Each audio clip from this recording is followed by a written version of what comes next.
Hello everyone, so today we're going to watch another Cyberpunk Dingo video, and this one is about Muslims are now self-deporting themselves from the UK, and it's hilarious. And yeah, it turns out that there are ways to peacefully deport mass, illegal migrants.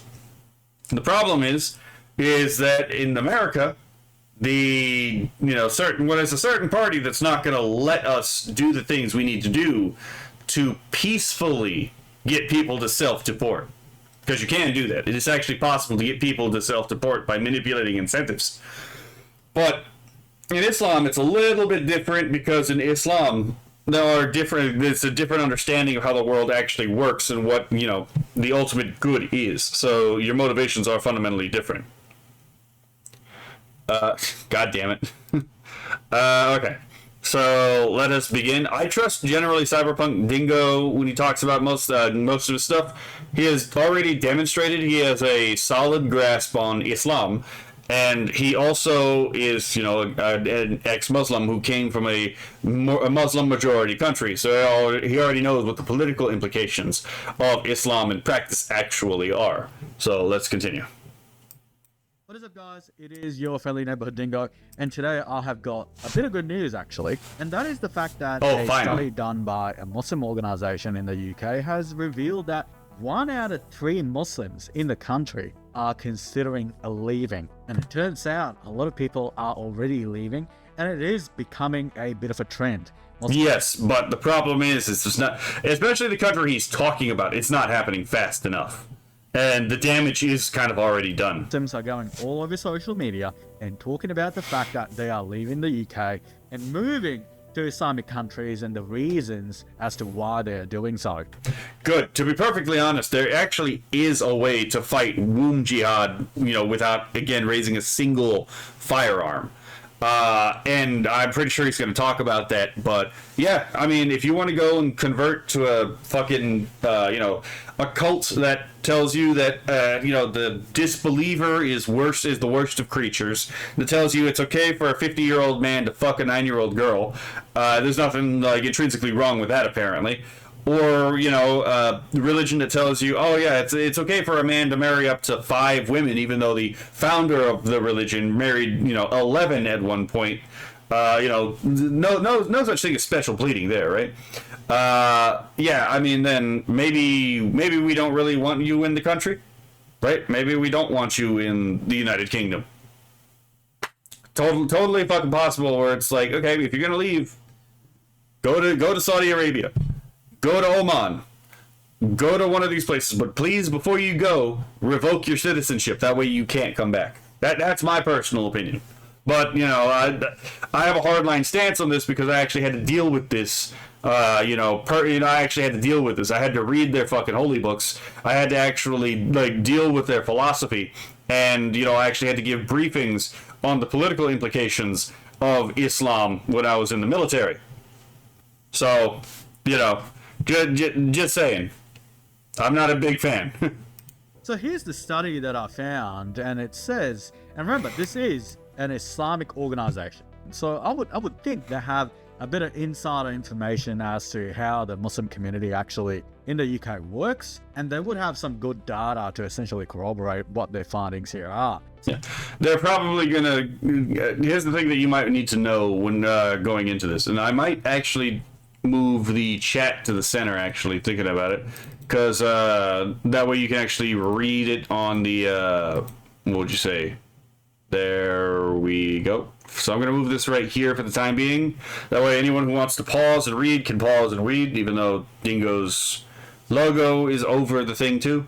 So, just having a quick look here, it says a staggering 1 in 3 British Muslims have considered leaving the UK because of escalating anti-Muslim hate, according to a new survey commissioned by Telmama in collaboration with Survation. The findings collected from 750 British Muslims between September 30 and October 14 paint a troubling picture of growing Islamophobia in the aftermath of far-right demonstrations earlier, which is last year.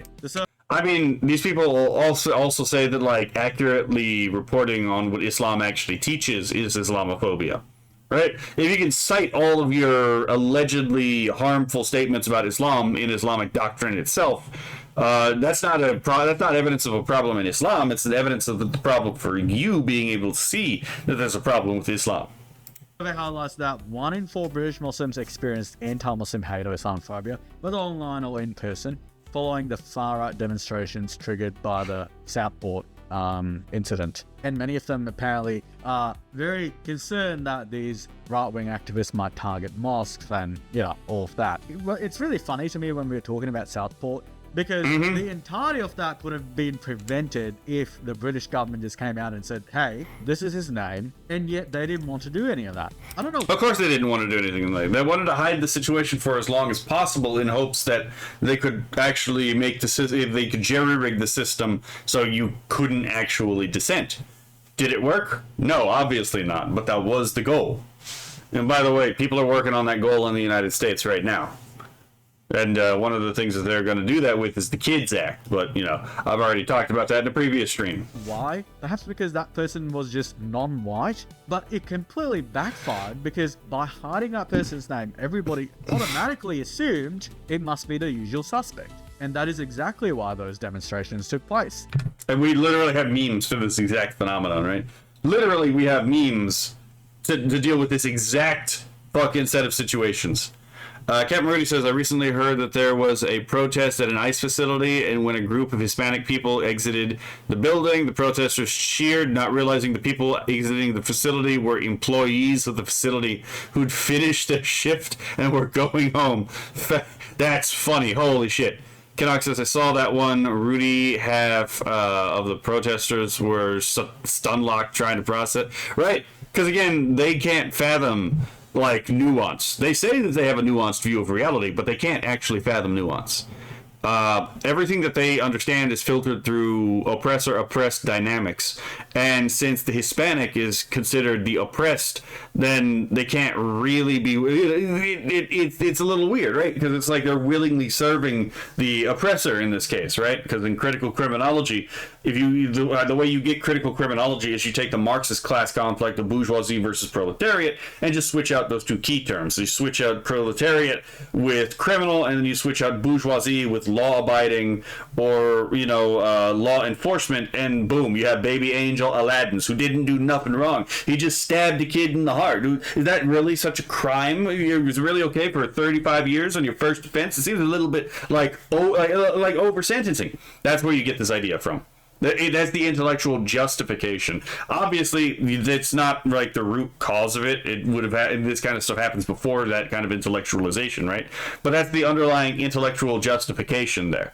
And again, with Islam, you get the same thing, especially with the Israel-Palestine conflict, where all you have to do to recreate post-colonialism is apply Marxist class conflict to the history of colonialism, and then boom, you have the colonized versus the colonizer. Maybe the colonizer was right in some cases, right? I'm just going to say, maybe a country where it's standard practice where a widow, instead of being cared for after the death of her husband, is thrown alive on his funeral pyre to burn to death while alive. Maybe that's a country that kind of needed to be civilized. I'm just saying, right?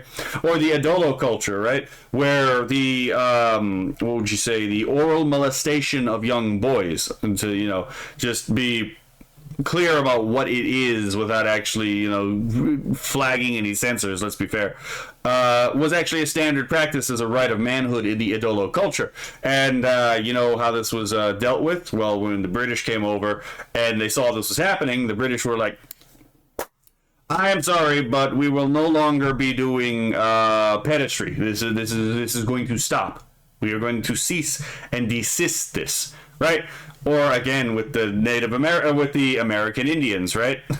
That not all the practices of the American Indians were all that peaceful. Some of these people were really warlike. All you have to do is look at the history of Tejas, right, and see what the Apache and the Comanche were doing to the Spanish settlers. Right, the people who had been living there already for for generations, for multiple lifetimes, trying to cultivate the land, and see what happened when the Mexican government didn't protect them. The people who were attacking them, fun fact, weren't Spaniards; they were American Indians. Or again, let's take the issue of Mesoamerica, right? The Spanish conquistadors come over, and the Aztecs are like, ah, yes, as foretold in our holy legends, and then they sacrifice the people on top of the temple, ripping out still beating hearts from people's chests, and the Spanish were like, all right, the human sacrifices will stop. This is not a question. This is a declaration, right? Maybe those are actually acceptable. I'm just saying, maybe certain practices are so disgusting that they actually need to be stopped, right? Then again, you could make the same argument about 80. So, yeah. And in post-colonialism, the reason why they side with Palestine over Israel is not because Palestine is actually, like, they have any affinity for Palestine. They don't give it. These people don't give a shit about Palestine. They think they do, but they only give a shit about Palestine insofar as they believe that all of the proletarian classes, right, are actually necessarily yoked together, just like all the bourgeoisie classes are yoked together. This is why it's like, for example, you hear these idiots talk about, like, you can't really oppose patriarchy without opposing capitalism. The reason why is because they believe in these interlocking systems of oppression, and these interlocking systems of oppression are actually not on their own. They're interdependently generating. So capitalism generates patriarchy, and patriarchy generates capitalism. And then you can subdivide the analysis even further to where this hyper reality, this fake reality, is actually generated through these interconnecting wheels, if you will, that are themselves created of three individual interdependently generating nodes, which means that they generate each other. These nodes being, obviously, the system of oppression, the justifying ideology, and capital. And in each one of these, capital just changes its function. For example, in critical race theory, whiteness, quote unquote, is capital. That's why when people are like, oh, you act white in those particular groups, right? They're making a claim about you as a class traitor, oftentimes. But anyway, neither here nor there. We can get into a lot more detail about that later. My point about the post-colonial thing, though, is the post-colonialists actually see Israel as a puppet state of the United States, not the other way around.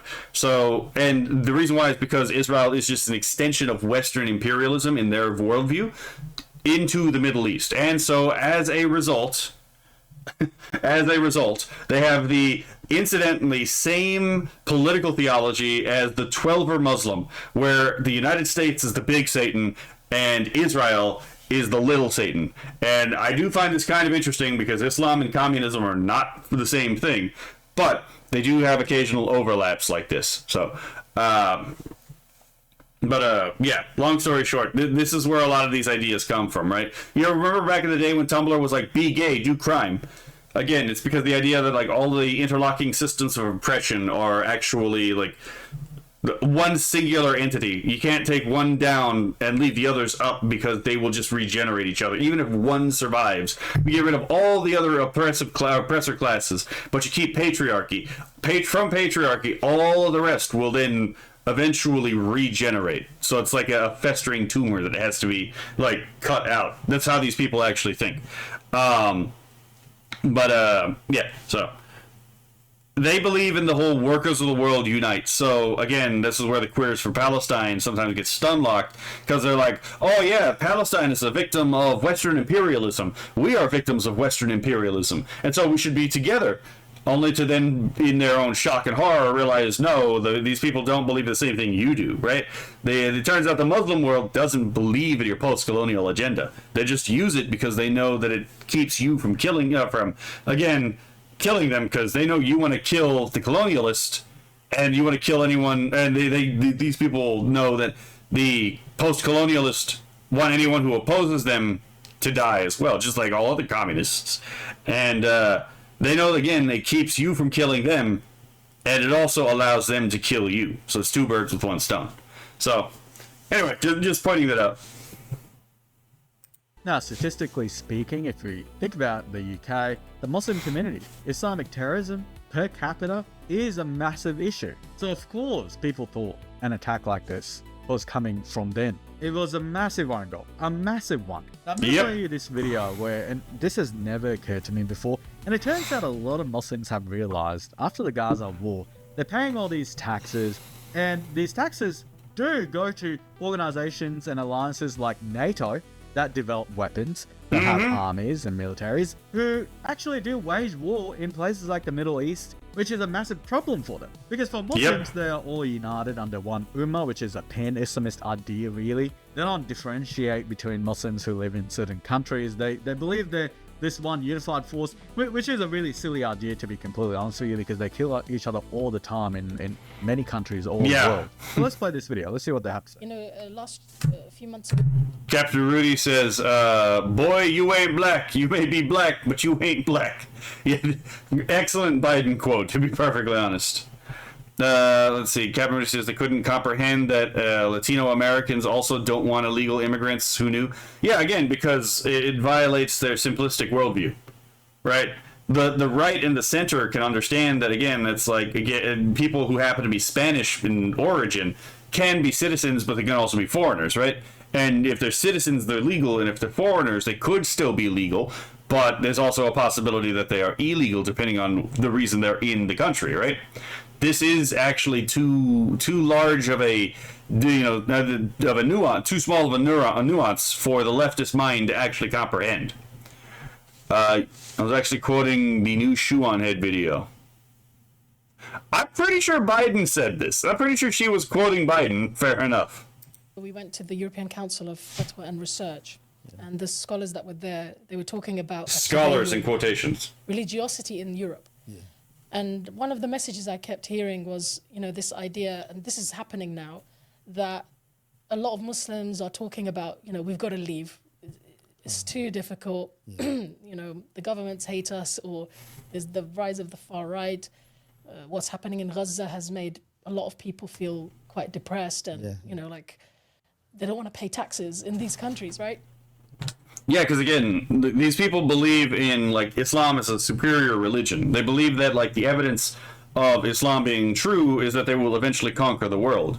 And it turns out that ever since the fall of the Ottoman Empire, no Muslim nation has ever actually won a war of conquest.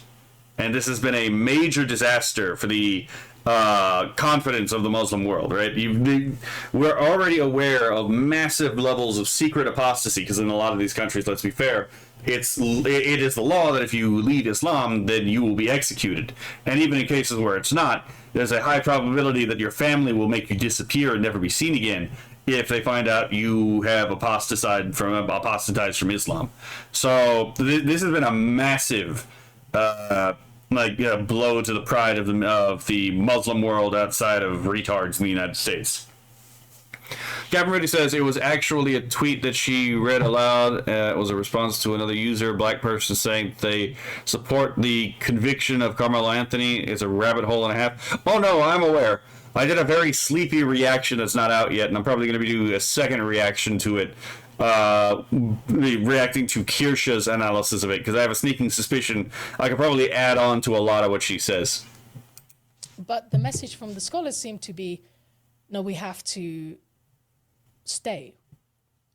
Can you summarize a case for that for somebody who's thinking, the migrating? I mean, it's a human nature that if someone is faced with the unsurmountable challenges, they want to escape. Unsurmountable. When you hear what the unsurmountable challenges are, you're going to roll your eyes and maybe be disgusted by this person. But to be fair, I want them to leave in the first place, right? I don't think that the cultures are really compatible with each other. So if you want to live in a place where Sharia law is the law, I want you to go to a place where Sharia law is the law. That really just that simple. It's also human nature to want to protect your own land from outsiders. That is true. You are right. Or run away. But maybe they just want to... Maybe they see the Muslim world as a place where they can preserve their family's religiosity better. Well, that was a bit of a non-answer. I don't think he had an answer for that, actually. Because I feel like he understands that the woman is actually correct in her assessment and the assessment of all these Muslims who are having these thoughts. They are paying taxes to the infidels, and the infidels, in their opinion, are working against them. And again, their belief is that Muslims should work to subvert the infidel until they can wage war against the infidel and violently subjugate them, in which case they shall be made into dhimmis. So the infidel shall become the dhimmi, a servile class that has to then pay exorbitant taxes for protection, incidentally a protection against the people who just conquered them, to pay for the lifestyle of Muslims. And you may have noticed that in Somalia, we have whole groups of Muslims who are forcing American taxpayers to, again, Minnesota, to pay and subsidize for their lifestyle through deception. Yes, you are already paying the jizya. Even though you haven't been conquered per se, you are paying the humiliation tax. You are feeding into their superiority complex by through the cover up of, again, these fraudulent businesses in Minnesota and elsewhere.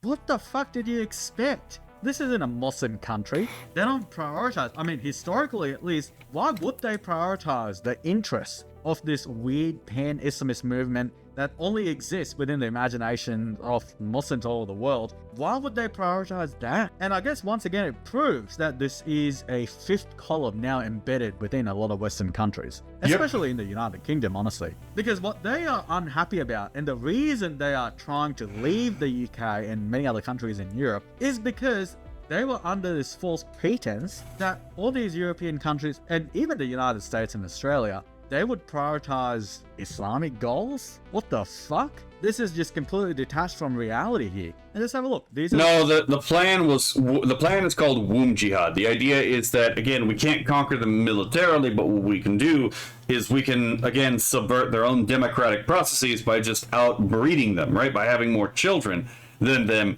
and flooding their welfare system, flooding their voter base, and eventually displacing the population that way.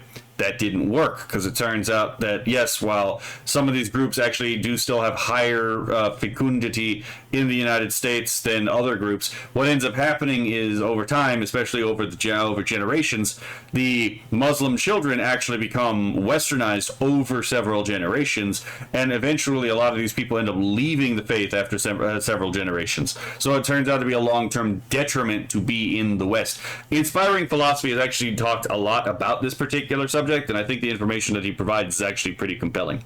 So again, Islam is actually a self-correcting problem. We actually might be able to see the end, or like the end of Islam as it is and has historically been, within the next 100 years. Inshallah, right? people leaving. We're leaving the UK. Guys, are we all planning to leave the UK and move abroad? There genuinely might be no benefit staying here long term. Every person I speak to in my... Oh my god, we have to actually work. We actually have to be contributing members of the society. We can't just, again, have the taxpayers subsidize our lifestyles. Fucking absolute bastards, right? Captain Rudy says, I got something that can subjugate. Fair enough. Best part about leaving the Islamic faith in a Western country is it doesn't result in death like it would in countries like Iran. You're right, it doesn't. Or Saudi Arabia, or, let's be fair, presumably Morocco, or, you know, Egypt, or any other place where it's a Muslim majority nation. Age range is thinking about leaving the UK. Yeah, so it genuinely does seem like the study has some very accurate information there. And look, I have actually noticed something. I do this video series which essentially presents on my channel what certain countries did to prevent Islamization of their country, or just completely shut it down. So I've done obviously Singapore, China, Switzerland recently, and I believe Japan the other day as well. But one thing that I have noticed across all these countries is they are not afraid to impose their laws and outright just say no. They're not afraid to go out and be like, hey, your Islamic call to prayer. And if you haven't seen the news already, Denmark is now about to ban the Islamic call to prayer entirely. None of these countries, they're all like, hey, we are going to put our foot down and you're not going to have any of this. Parallel societies? No chance. Zero tolerance. If you want to build a mosque, you cannot get foreign funding from Qatar or Saudi Arabia. You have to fund it yourself, and all the sermons, everything you discuss in your mosques, it needs to be in the native language. And many of these countries... Of course, because when it's not in the native language and only the people going to the mosque can actually understand it, it turns out the imams often teach violence and subversion. And we know this because they got caught by people who actually can speak the languages, right? So yeah, we already know this is a thing. So yeah, it would make sense in this case. It's like, especially considering these are not like places that already have some kind of freedom of speech or freedom of religion in the first place, right? So it's like, yeah, no, we don't do things this way here in the first place, right?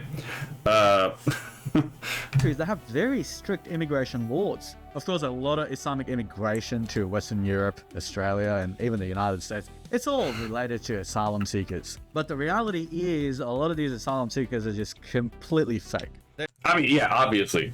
And first of all, again, even the idea of like, oh yeah, I'm a asylum seeker from Syria, and I need to go to Australia in order to seek asylum. No, you don't. You absolutely don't need to go to Australia. You need to go to the closest safe country. And I'm going to guarantee you, your closest safe country is not fucking Australia, nor is it the United States. They are economic refugees, and a lot of these countries that have made that error, apart from the countries that I'm talking about. And the other thing is... And let's be fair, that error is not an honest one. That error is being made maliciously and intentionally by people who want their own people destroyed.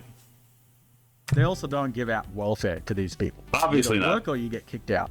One of these imams, they put out a bad sermon, they talk shit, they get kicked out. There's a zero tolerance strategy. And I feel like if a lot of these Western countries, if they want to do the exact same thing, where they don't actually need to do some crazy mass deportation program or remigration program, they just need to impose their laws properly. They need to put their foot down like all these countries. Of course, because Islam being subjugated, Muslims being subjugated to a non-Muslim ruler is an intolerable, humiliation.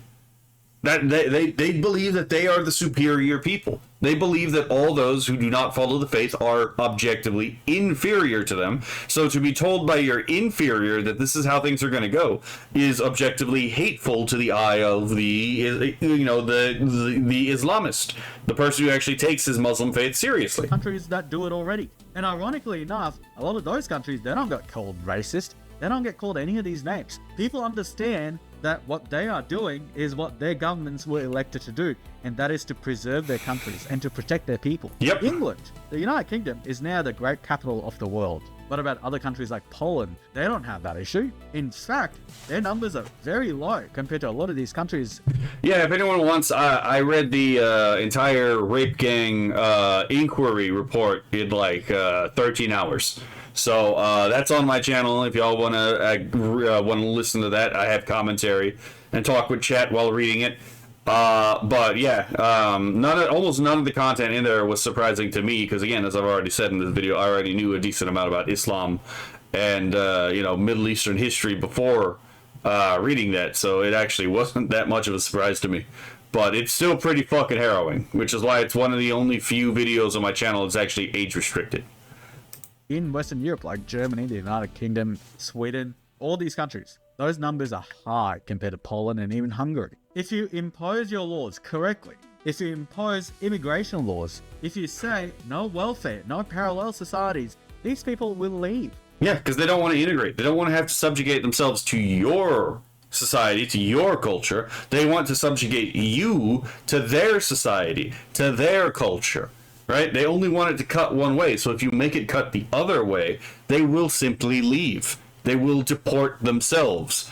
Now, granted, this is not all of them, right? This is not all of the people that we need to be deporting from the United States. But as far as, like, again, the religious extremists in Islam, this is actually a good way to use their own moral calculus and their own value system against them to promote getting the fuck out of the country. So...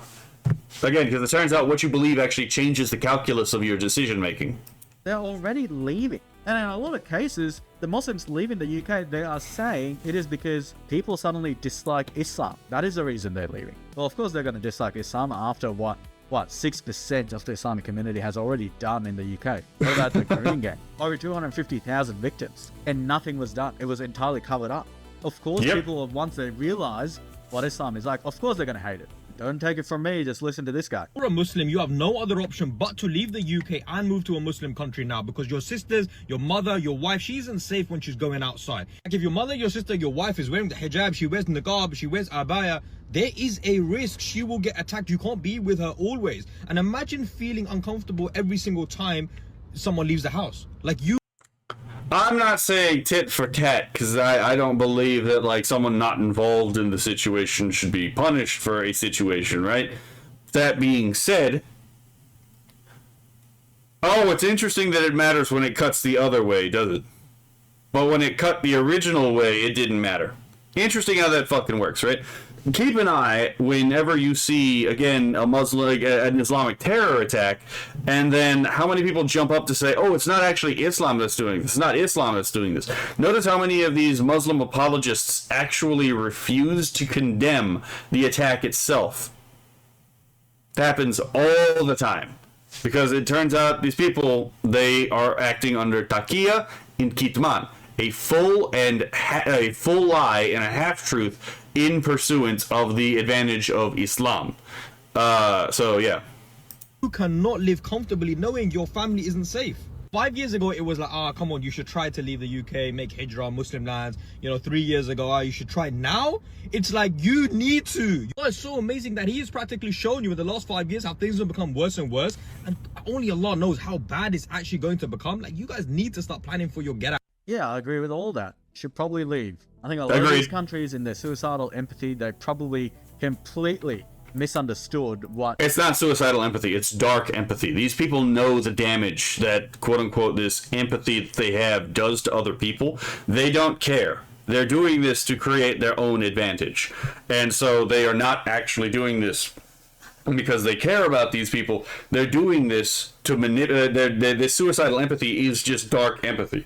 It is using your own uncomfortability with conflict and just, your own uncomfortability with putting your foot down and saying, no, we're not doing this. I don't care how much this person is crying. This is not what we're going to do, because the consequences are going to be worse than if we had actually put our foot down now, if we postpone this to the future, right? So, again, it's not suicidal empathy, it is dark empathy. It's people who understand your empathy and know how to manipulate and exploit it.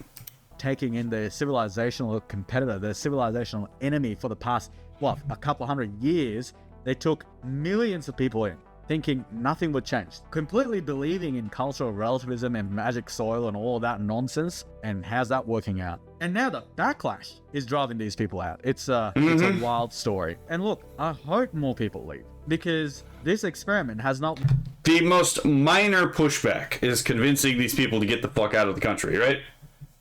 How much did the natives who had to live besides these individuals, right? How much did they have to put up with? And then you'll realize how thin the skin of the allegedly noble, civilization of the East actually is, right? Worked out. Islam does not belong in the West. It cannot coexist. It cannot assimilate. I would agree. It's just a pipe dream. That dream... Anyone who believes that Islam can assimilate into the West has never actually read the Quran or the Hadith. They have not. There is no way to read Sahih al-Bukhari, Sahih Muslim, Sahih al-Nisan, right? Or the fucking tafsirs, and, actually come to the conclusion, oh yeah, this is totally compatible with the West. No, it's not. Absolutely not. You reveal that you have not done any research, or that you are a subversive actor when you make that particular claim. Only exists in the minds of deranged leftists. That's it. Not even Muslims believe that. They're laughing at these leftists. I genuinely hope this is one of the ways out for a lot of these countries, and they are able to preserve their countries. And look, of course this is coming. I feel like you could only push a people to a certain point before backlash becomes so strong that people like this, they just had to pack up and leave. And honestly, they have nobody to blame but themselves. And on that note, that is all I have for today. If you enjoyed that video, please give it a like, subscribe if you haven't already, and comment your thoughts in the comment section below. As always, thank you very much for watching. Enjoy the song that's coming up, and I'll see you next time. I would agree. I think that was a pretty good... The dingo has returned. I would agree. I would agree with his analysis of the situation, to be perfectly honest. Oh, there's a cyberpunk thing going on now. You know what? I would watch a cyberpunk dingo anime.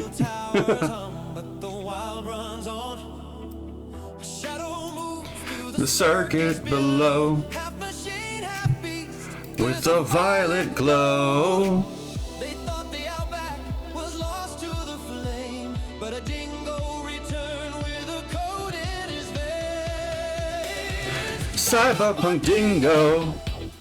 Racing through the night, claws on chrome. Eyes burning bright. Garden of futures, the I do like the song, I'm not gonna lie. but driven by soul. Let's see, who is on? Okay.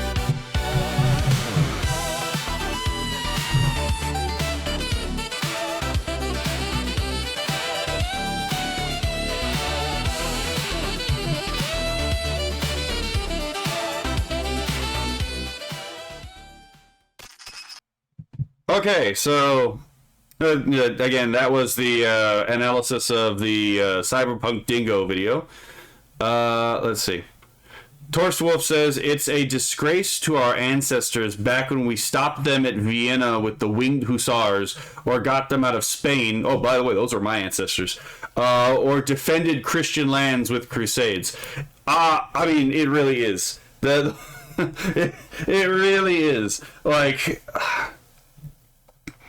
And these people didn't even have the hindsight of being able to actually look at the holy books of Islam, right? Like, for, again, a lot of the hadithical texts were not translated to any European language until relatively recently.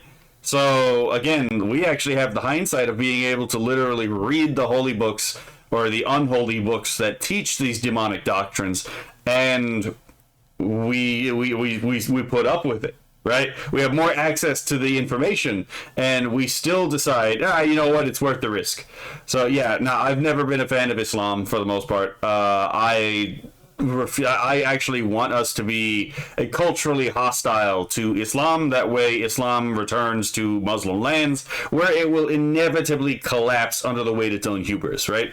I am an accelerationist for the great apostasy of Islam. I'm very hard line on that. All right, so that will be it for today. Y'all enjoy y'all's day, and I'll see y'all in the next video.